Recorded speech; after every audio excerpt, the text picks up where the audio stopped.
going to explain about how natural calamities affect the cities and what are precautions we are going to make. So now my friend Gautam Shira will explain about floods. So flood causes a lot of damage for automobiles, for the lives of the human beings, and also causes pollution in the drinking water.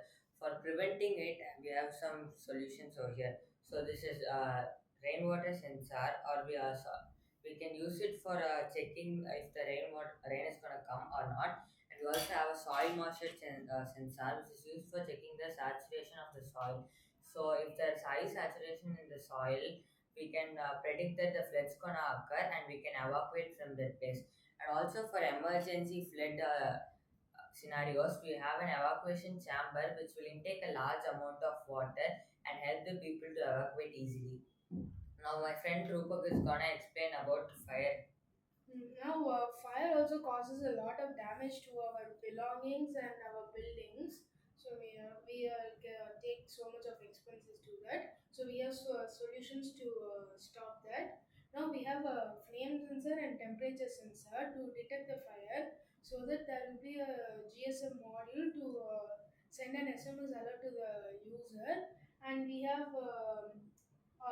You know that already the flood water is saved, so we use it and we reuse it to extinguish the fire. Now my friend Mana will explain landslide and earthquake. So earthquake is an intense natural calamity which affects the building and leads to loss of people's life. So about this we have vibration sensor and a buzzer.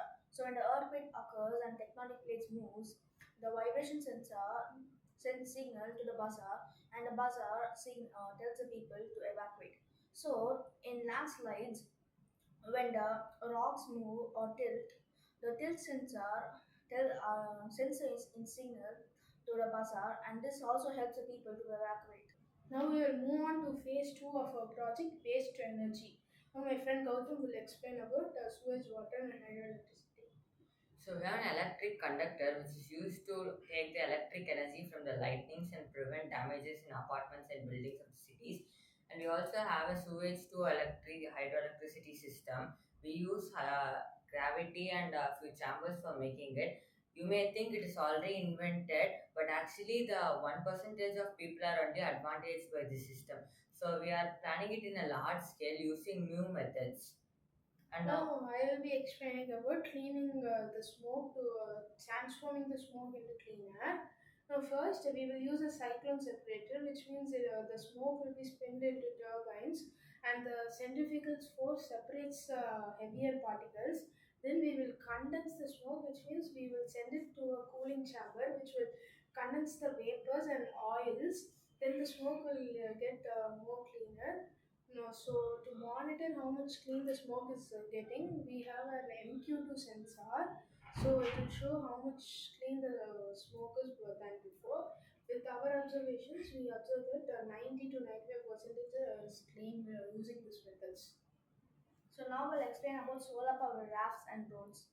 So we have the rafts where the solar panels are attached to the top of it. So the solar energy converts to electrical energy and which helps the people to evacuate during natural calamities. And we also have a drone which has GPS in it and navigates people to a safer place during a natural calamity. we have an AI-based flood prediction app which shows us map for escaping from the floods or some other disasters. And we also have cameras for showing the images and videos on the disaster time. Hello all, I'm Siddharth Venkat. I'm here to explain how we use the algal growth efficiently by the inputs of cleans the rainwater and CO2 from activated carbon and produce biogas, biofuel, bioelectricity and other products. So now the process starts with a very simple step. First we obtain CO2 from activated carbon filter from the smoke cleanser. Then we grow algae in the cleans rainwater. Now when we pump the CO2 into this algal growth system, the algae produces biomass in the presence of sunlight and with the carbon dioxide. So now after that we pump this algal biomass into the digester, in which the microbes act on the algal biomass and convert them into biogas.